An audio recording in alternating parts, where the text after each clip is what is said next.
Howdy Beans, and welcome back to another exciting episode of the Howdy Beans podcast. I'm your host, Luke. Hope you're doing well. Hope you're all good. Today, we're going to be looking at Suicide Squad Kill the Justice League. This is going to be part of my £5 bargain or bin game review series. But before we get into all of that, I want to do a bit of housekeeping because I like to keep my house nice and clean. So make sure that you follow me on X, formerly known as Twitter, howdybeans_pod. If you listen to this on YouTube, don't forget to like, comment, and subscribe. And finally, if you listen to this on Spotify on your mobile phone, don't forget to leave a 5-star rating. So, as I mentioned, we're going to be looking at Suicide Squad Kill the Justice League, one of the most disappointing games of last year. I honestly couldn't pass it up. You're probably thinking, Luke, what are you looking at this game for? It's terrible. Well, honestly, the reason being is around Christmas time, this game went on sale, and I managed to nab the £100 edition of this game for £4.99. I know, that's how bad this game did, is that they were like, we just got to get rid of it. So it was like a fire sale. It was like, just get rid of as many copies as possible. Now, me being me and having my £5 bargain or bin series, I couldn't pass up that deal. To me, that was a bargain. No matter if the game was terrible or not, I had to give it a go. So I bought my brother a copy and I brought myself a copy, and together we've been playing through it. And well, I'll give you my thoughts and feelings a bit later on. But that's as to why we are here today. For anybody who is new or is returning, again, thank you. Basically, what this series is, it's my £5 bargain or bin series. So the idea is I get video games that have been on sale, either on the Xbox store or CEX or a car boot or charity shop or whatever it is. The only rules of the series is the game has to be £5 or under. It can't be £5.50. It can't be £6, £10. It has to be from £5 all the way up to free. Basically, that is how it works. And as long as it fits that criteria, any game can be played and reviewed for this series. And obviously, because I got this game for £4.99, it slots in perfectly, absolutely brilliantly. As for the sort of game synopsis, kind of getting into it. So Suicide Squad Kill the Justice League is set in the Batman Arkham universe 5 years after the events of Batman Arkham Knight. The game centers around the Suicide Squad, which is initially composed of Arkham Asylum inmates, Dr. Harleen Harley Quinn, George Digger Harkness, Captain Boomerang, Floyd Lawton as Deadshot, and Belly Revere, prisoner, Prince Neuve as Prince Nawe as King Shark. Created by August, Dr. Amanda Waller, the main antagonist takes the form of Brainiac, a highly intelligent alien who has invaded Earth and brainwashed its inhabitants, including the Justice League members, which is Clark Kent, Superman, Barry Allen, The Flash, John Stewart, Green Lantern, and Bruce Wayne's Batman. So that is the synopsis for the story. As for the development, so a video game based on the Suicide Squad was announced by then DC Comics Chief Creative Officer Jeff Johns in July 2010. In February 2012, he elaborated that the game was in development, adding that because of the concept, you have a game where any of the lead characters can conceivably die, and it's not a stunt. Some really cool story could come out of that. The formation of the Suicide Squad was teased at the end of Batman Arkham Origins, which was developed by WB Games Montreal, which featured a post-credits scene in which Deathstroke is asked by Amanda Waller to join the team, and in Batman Arkham Origins Blackgate, in which Deadshot and Bronze Tiger join the team with Bane under consideration. In the years since Batman Arkham Knight was released, there has been rumours suggesting that WB Games Montreal was working on a Suicide Squad game, but no official announcement was made from the development team or publisher. In December 2016, Jason Schreier from Kotaku revealed that the title was cancelled. Rocksteady, the creator of Batman Arkham franchise, was initially rumoured to be working on a Superman-themed game, which they later debunked. Rocksteady announced Suicide Squad Kill the Justice League in August 2020, with the first trailer for the game premiering at DC Fandom on August the 22nd, 2020. As the game is set in the Arkhamverse, plot threads established in the Batman Arkham series, including the Joker's death in Arkham City and the public revelation of Batman's identity as Bruce Wayne in Arkham Knight, would continue in Suicide Squad Kill the Justice League. The Los Angeles-based company Unbroken Studios assisted Rocksteady in the development of the game. Sweet Baby Inc. contributed to the game's script. Following the game's release and subsequent failure, anonymous sources detailed a troubled development process that included shifting priorities, managerial bottlenecks, and a culture of toxic positivity. The game originally focused on melee combat before moving to gunplay. Rocksteady co-founder Sefton Hill also tried to introduce a complex vehicle system late in development before it was ultimately scrapped. So that is the development of the game. As for my experience so far, and this is going to be the part where I feel like I'm going to lose some people, but to be honest, I am always truthful, and I always tell the truth, and I don't feel there's any point to lie about how I feel about things, especially when it comes to the podcast. So I'm just going to be completely truthful and honest. I am enjoying this game. I am. I'll be honest, I mean that. I've put only 8 hours in. According to what the Xbox says, I put about 8 hours into this game, and I'm enjoying it. Like, granted, I haven't killed any of the members of the Justice League yet, and there is a fair point that if I kill one of the Justice League members from that point, the game could get really boring and repetitive and tedious, as I've heard about all the reviews. Like, I've watched loads of reviews on this game. I've watched Angry Joe's show. I've watched Inside Gaming. I watched the Machinima one. I've watched so many reviews about this game and about how bad it is and X, Y, and Z. So we're going into it, I was expecting trash. I was expecting that.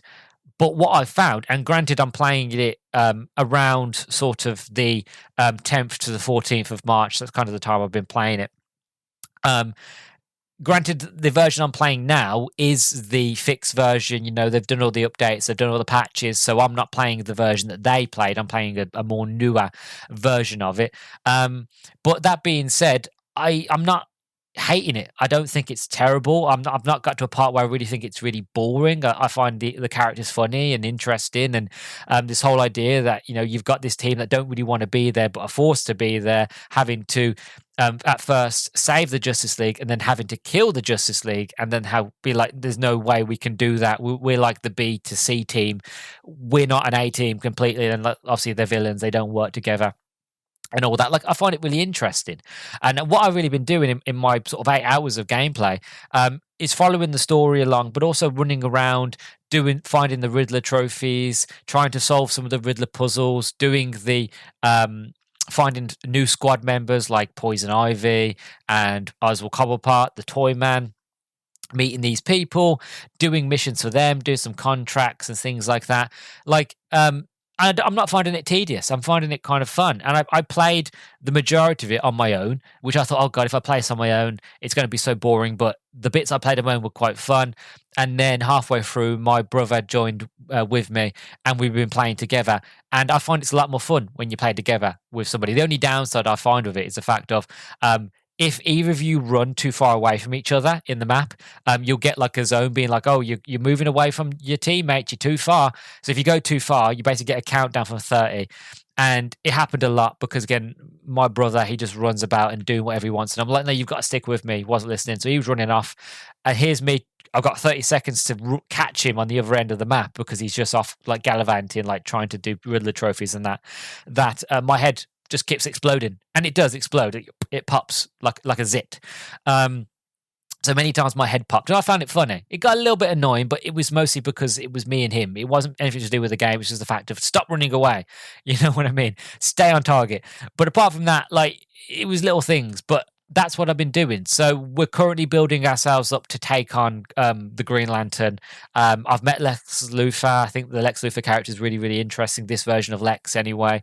So far, granted, I'm 8 hours in. Majority of that I've played on my own. A small bit of that I've been playing with my brother in co-op.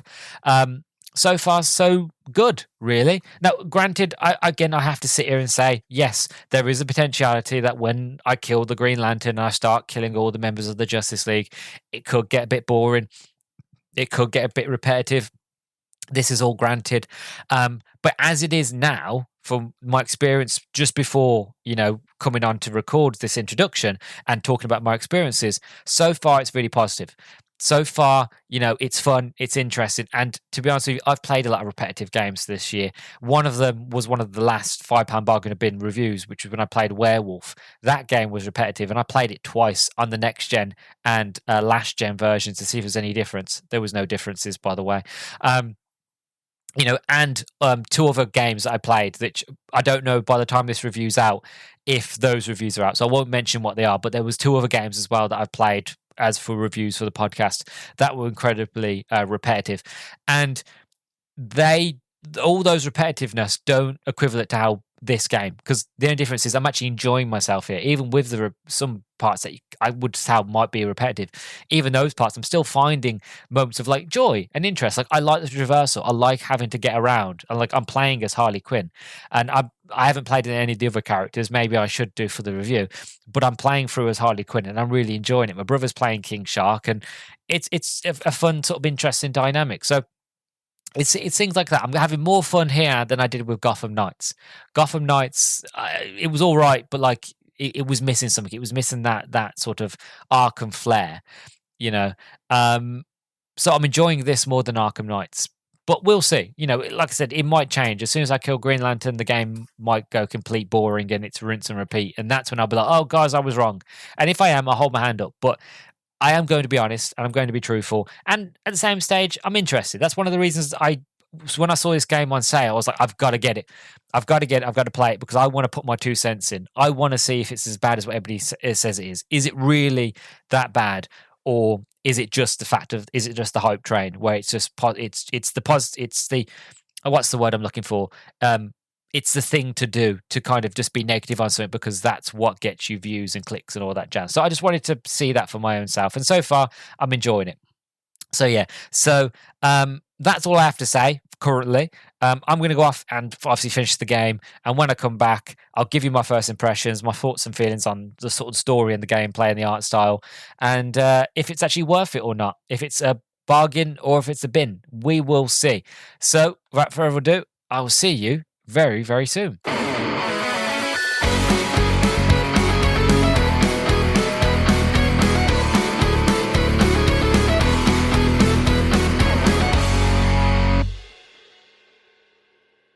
And welcome back, everybody. So I'm going to say some stuff in this review that's going to surprise a lot of people, but I like to stick to my guns and I like to be honest. And I'm just going to come out and say it. This game isn't as bad as what everybody says it is, at least into my experience, that is. And again, I need to reiterate, in my opinion, it's not as bad as what everybody says it is.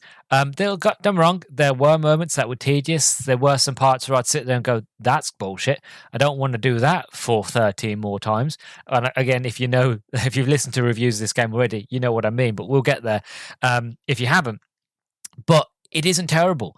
I'll be honest with you. I found myself having a lot of fun. I think I put a good 12 plus hours into this overall. And I've just completed it now on the Sunday. Me and my brother played a few hours of co-op. I've played some hours on my own. I've completed the game yesterday. I managed to kill the Justice League. It's not really spoilers, it's in the name. I killed the Justice League, and then it was like, oh, now you've killed the Justice League, now you've got to kill Brainiac, but before you can kill Brainiac, you've got to do 3 other extra sort of side content that you've already done before. So I did that today, and I killed Brainiac, and I was going to do the review, but because I was really close of finding all the Riddler trophies and solving all the Riddler puzzles, I went off and I did those. So I would have finished this game a lot earlier, but I wanted all the extra Riddler stuff because I had a lot of fun in Arkham Asylum and Arkham City and Arkham Knight doing all the Riddler trophies. That was one of my favorite part of those games, was just once you've completed it, going back and collecting all the trophies.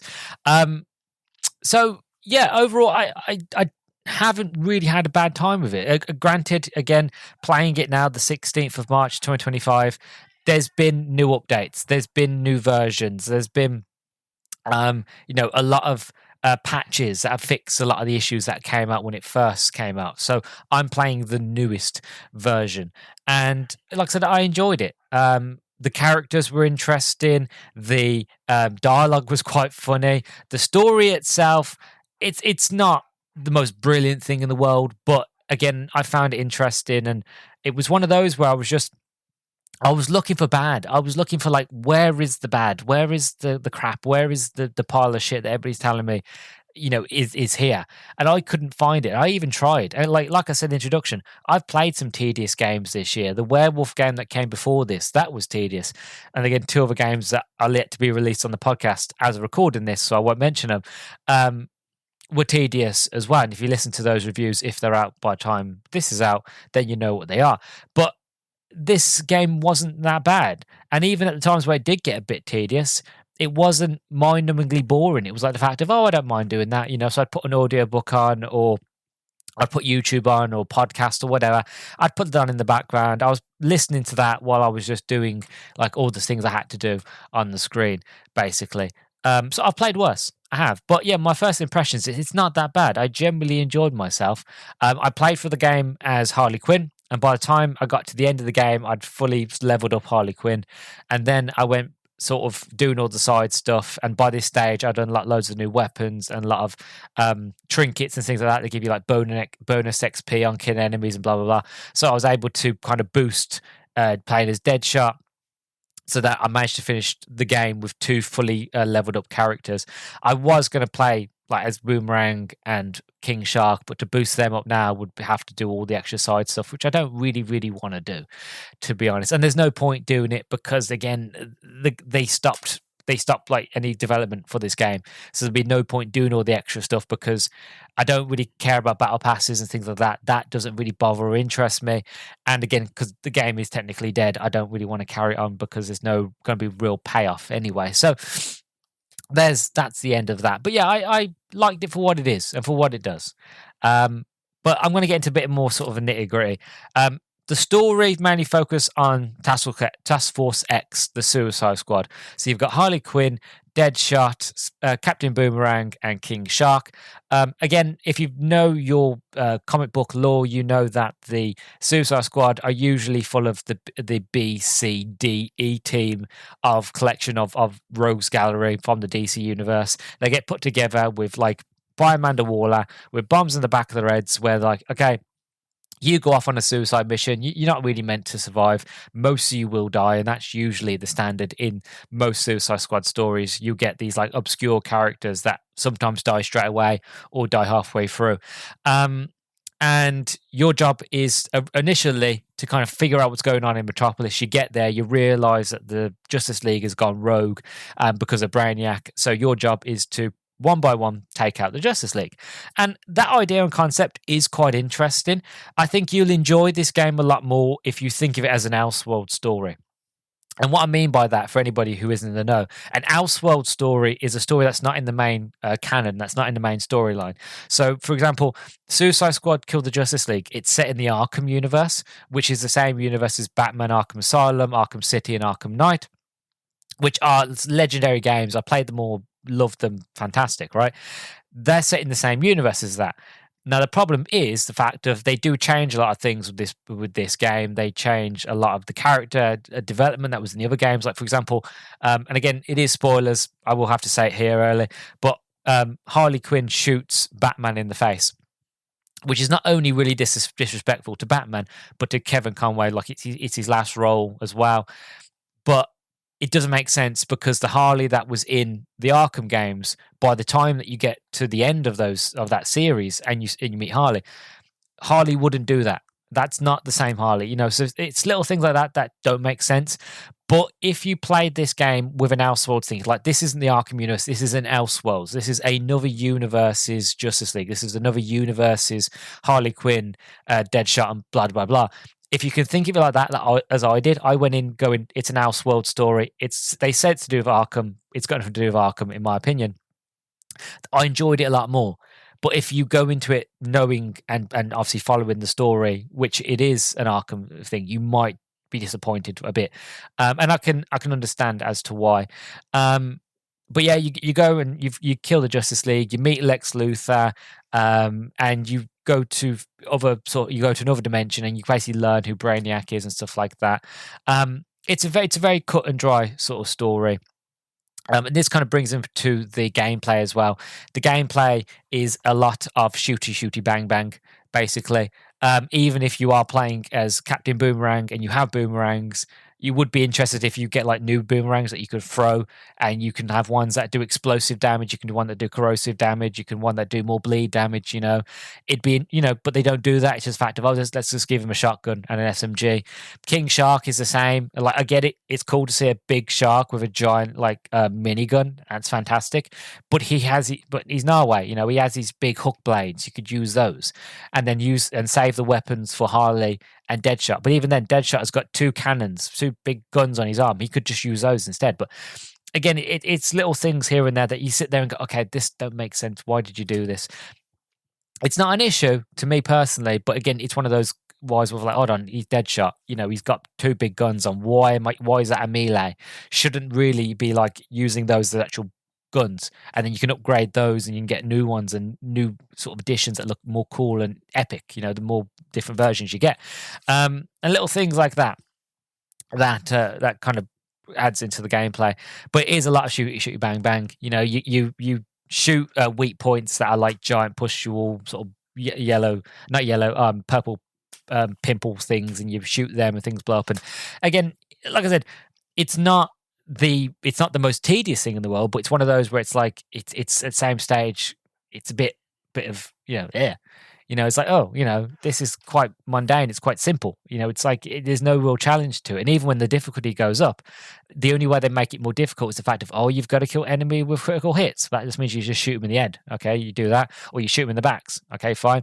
You can't kill them unless you get afflictions on them, so you just get up close, and if you've upgraded yourself enough, you could do a melee attack on one and it has an area effect, and it just takes out majority of the enemies, so that it just makes it easier. So even when the challenge goes up, it actually doesn't get harder because you've got the equipment, and if you're doing your roles properly, if you're putting in the right loot and stuff like that, the game gets incredibly easier. And because I paid the £100, well, I didn't pay the £100, but I paid for the £100 edition for £4.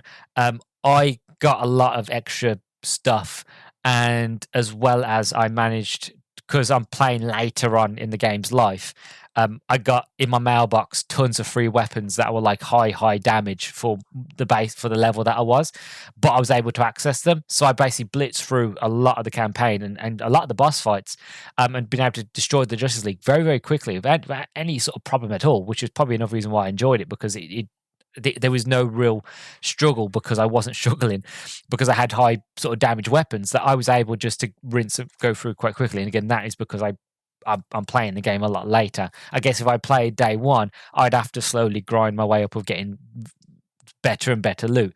But because that, my sort of inbox sort of loot thing was just huge, so I had to break down a lot of weapons, which is fine, because then I would use that to then upgrade the weapons that I've got. So in a way, it kind of worked.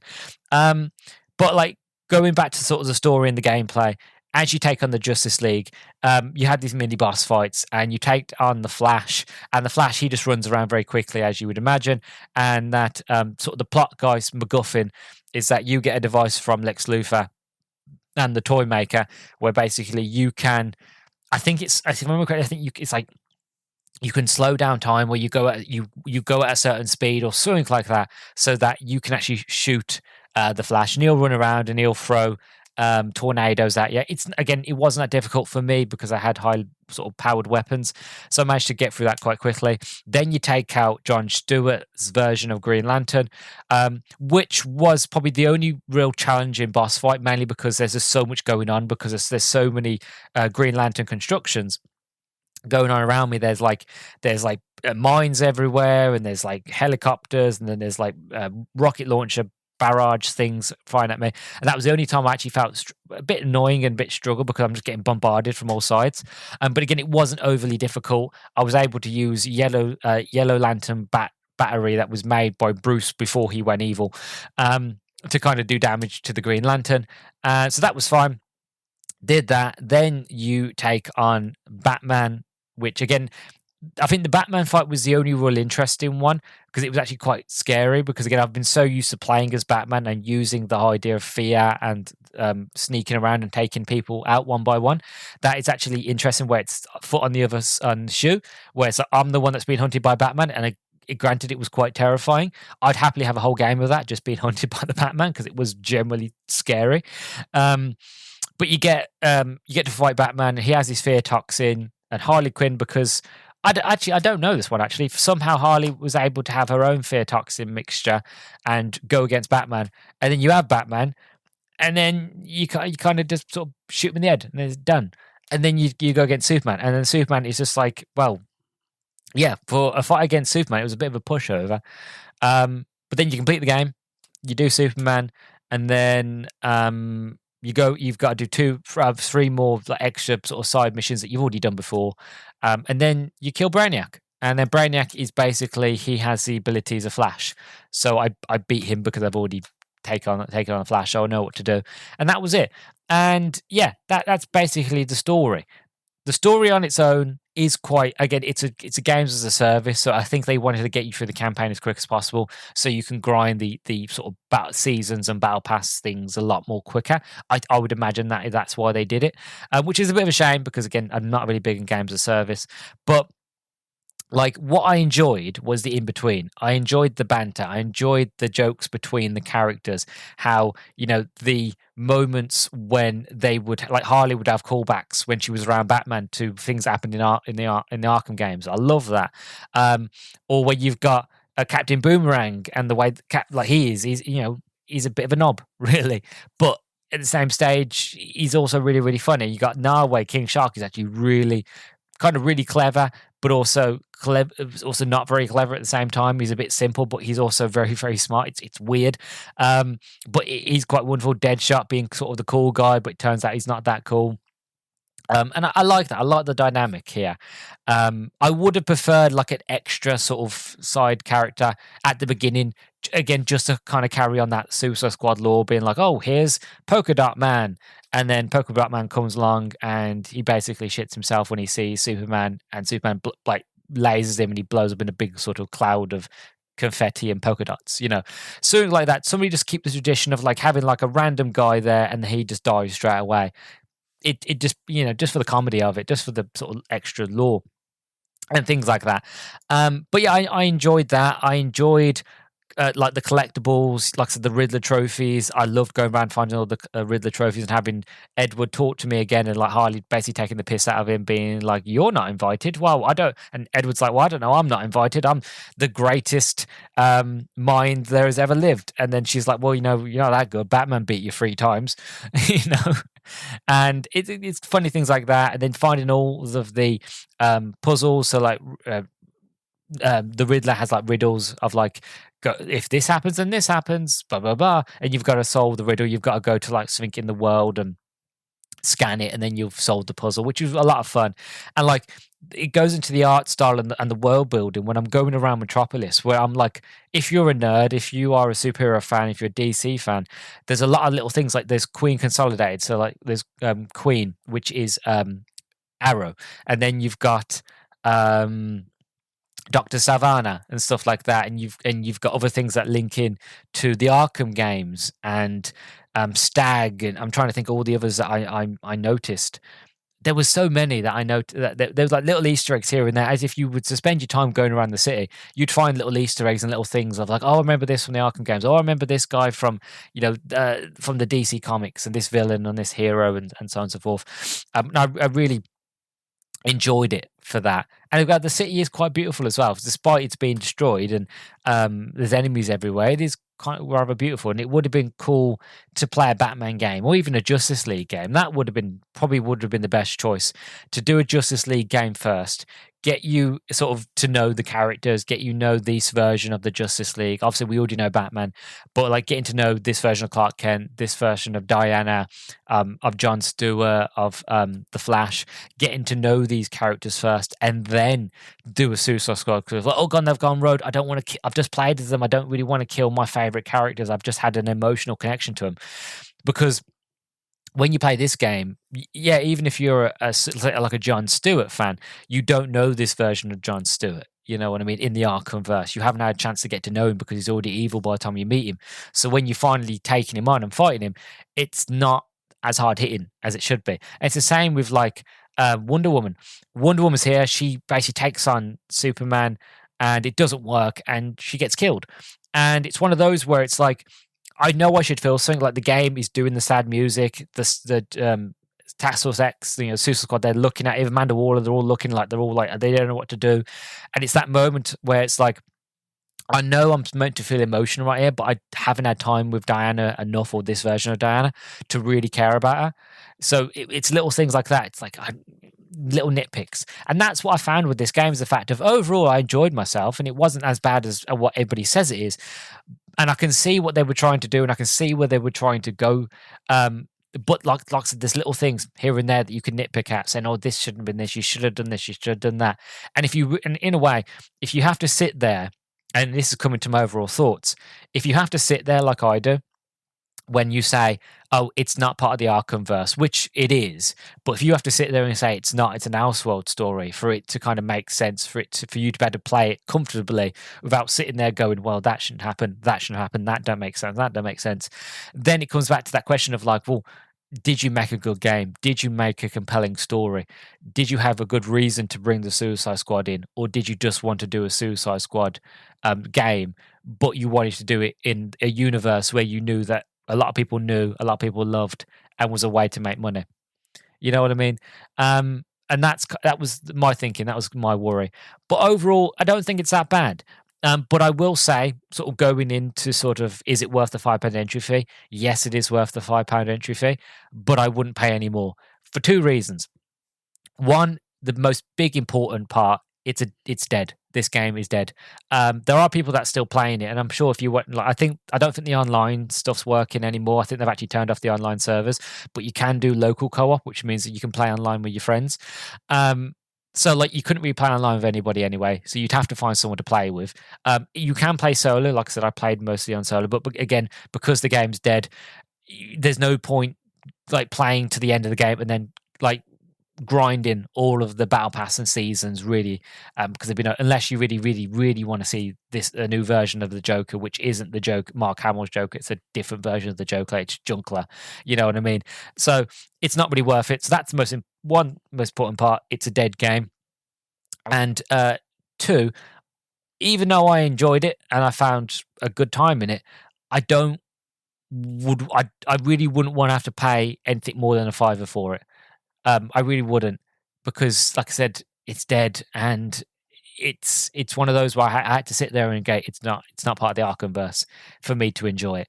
And that's the thing. So I wouldn't put it in the bin, but it's already in the bin. So personally, I wouldn't, but it already is. So for me, it's the fact of it is worth the £5 entry fee if you can get it for like under a £5. But I wouldn't unless you were really sort of a fan of sort of the DC universe and you wanted to give it a go and you was interested. Otherwise, or if you had someone to play with, that is, like I did with my brother. Otherwise, no, not really. So yeah, it's a bit of a shame, but it is what it is. I think my brother hasn't finished it now. I think I basically went off and I completed it. So I'll probably end up going back and helping my brother complete it, and I'll play as Captain Boomerang and King Shark and see if I can get those characters sort of leveled up for me personally. But apart from that, I'm basically done with the game. There's nothing more. There's no more reason for me to go back. Now, what I do want to mention before I wrap up, though, that being said, if I'd played this game, and again, I think this part's crucial as well.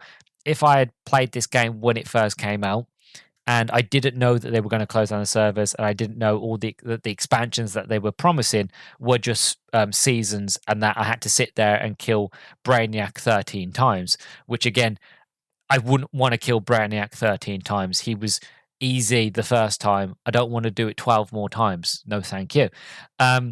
Just to kind of get the best ending with all the story. And again, that just felt really, really lazy. But I played it then, and then I found out that I had to grind and grind and grind, and I had to kill Brainiac 13 more times, I think I'd be a little bit more annoyed. And for that, I think I understand why a lot of people were so negative on it. It was like, you do all that, you get to the end, and it goes, oh, you've got to kill Brainiac 13 more times now. It's like, you fucking what, when? Why? Why do I have to? Oh, because it's a multiverse thing. Okay. And it's going to be different every time? No, it's just going to be different versions of Justice League members I've already beaten. Okay.